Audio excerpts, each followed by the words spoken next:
It has been a wild ride. 2 years ago, I found that I had a fibroid, just one, in my uterus. And so if you look at it here, this is the vagina, and then these are ovaries here. And inside there is where the fibroid was and where it was growing. That was for 2 years. My medical care was limited because of insurance and the cost of the insurance. And I kept looking and trying to figure out the best plan to get approved. And it took such a long time for it finally to be approved last year in the spring. And as it went along, I got a uterine fibroid embolization, UFE, UAE, either one of those are interchangeable. But that means that it helps cut the blood flow from that uterus inside that fibroid that feeds it, to cut it off so that it would then shrink on its own. And it worked. But for some reason, it also triggered, I'm not blaming the UFE, but really it triggered another fibroid, well, not really a fibroid, a mass that started to grow here on the side, and it grew very fast in 2.5 months. And that led to, real problems and lots of pain, just pain, really bad pain in my abdomen. And I went to the hospital 2 different times, and it was odd that they'd look for my lungs and they noticed that I something, and so it led for me to find out I had cancer. Imagine my surprise. I'm just in the hospital bed, and the doctor comes up, and Zach is here. He was going to leave to do something like get food or something like that. And then the doctor said, I want to let you know you have cancer.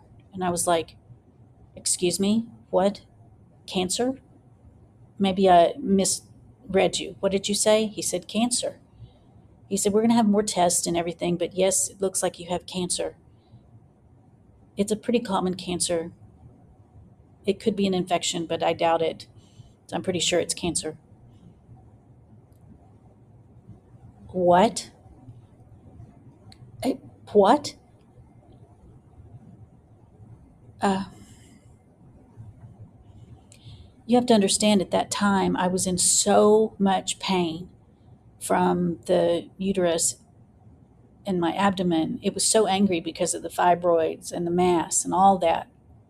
I was in so much pain that I couldn't even cry, because if I tried to cry, then it hurt worse. And so I had to really be calm and hold it in for a little bit. And I had to go and have an emergency hysterectomy, and I did. They took everything out because of the cancer risk, and it's not anything to balk at. The ovaries and the cervix and everything. They left the vaginal cuff. I just said, do it. But at first, I wanted to keep the ovaries, and then they figured out that it had cancer too. And it was too much of a risk. I had to have them out. I said, okay. And the process went very fast. In the blink of an eye, I woke up and I'd had surgery, and I really want to thank the surgical team. They're amazing. They're wonderful. Their hard work and how they helped me through this process. And the interpreters were there and supportive. And I just really am thankful.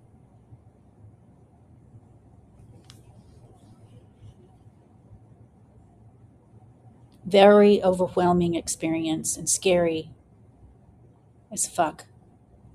I went to UT Health Austin. Their team helped with the surgery and was involved with my hospital stay.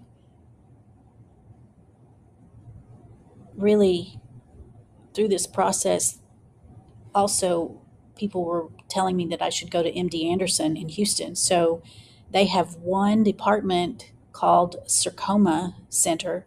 Pecoma that I have is a form of sarcoma.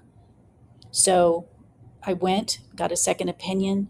Even that, I'm so grateful for. They helped me feel more confident with what I have and to help with a plan that fits and to address this cancer.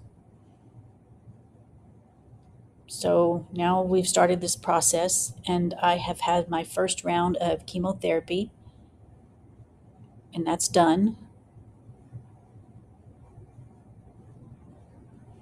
Interesting experience. I'll share as much as I can